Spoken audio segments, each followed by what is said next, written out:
Cerita ini didasari dari kisah nyata yang aku alami pada tahun 2009, tepatnya di salah satu kosan di daerah Tubagus Ismail, Bandung. Kosan itu kudapatkan atas rekomendasi teman kakakku. Sebagai anak yang belum pernah tinggal di kos, aku tak mengerti seperti apa standar kosan yang bagus untuk dihuni. Karenanya, aku menerima kosan hasil rekomendasi kakakku ini.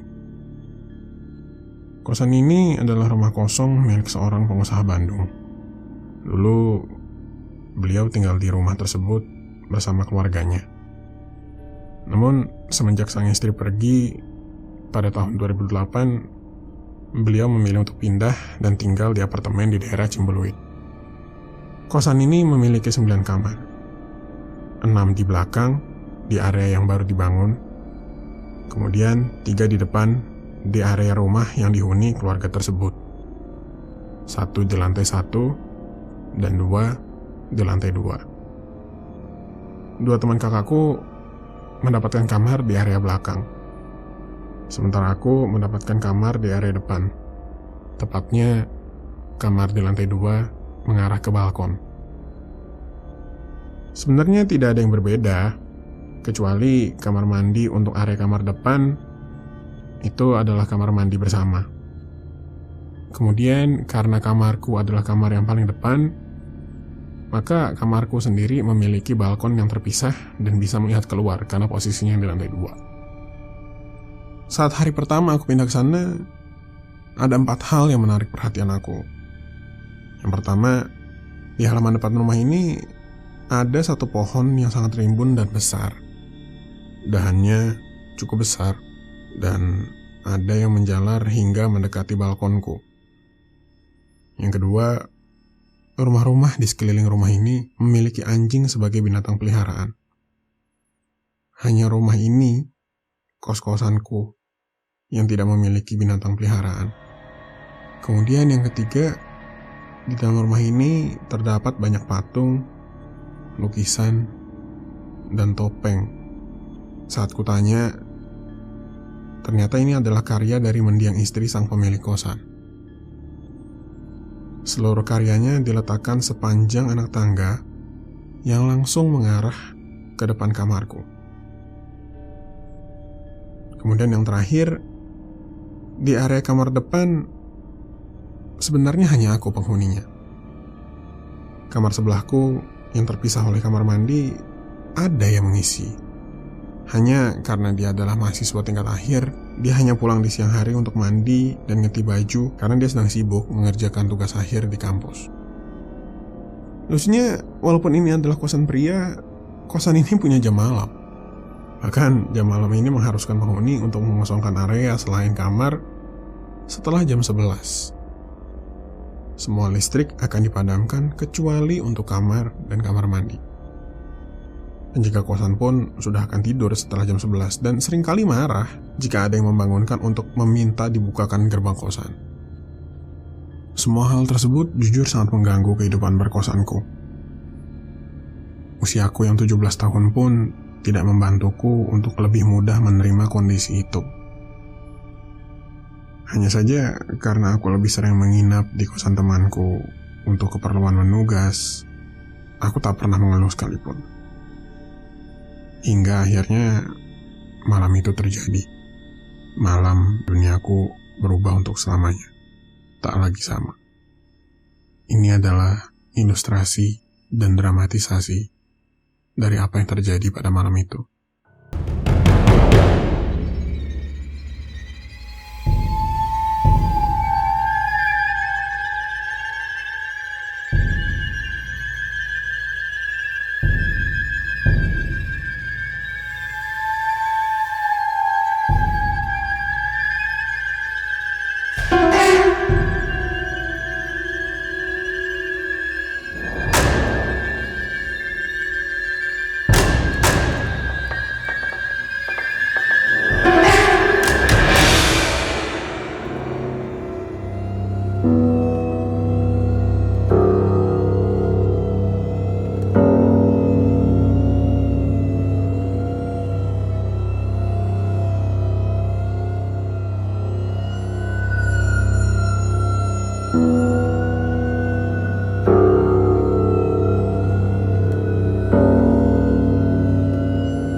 Rasanya seperti ada yang menarik-narik selimutku.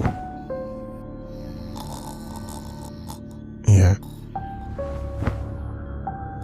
seperti ingin membangunkanku. Tapi tak aku hiraukan hingga akhirnya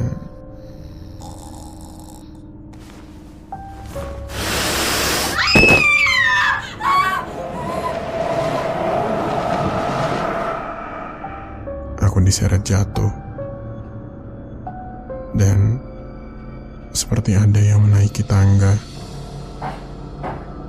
di mana patung, lukisan, dan topeng karya dari mendiang istri sang pemilik kosan berada.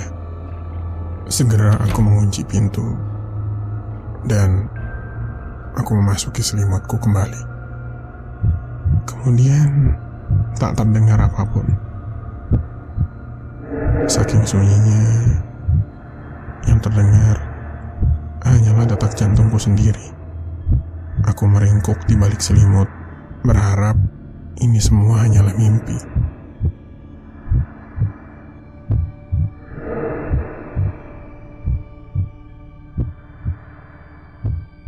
Hingga akhirnya ponselku bergetar. Nomor tak aku kenal.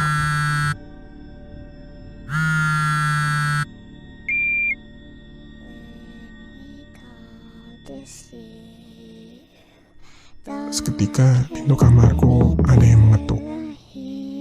Pintu yang sudah kukunci itu terbuka sendiri. Di sana aku melihatnya.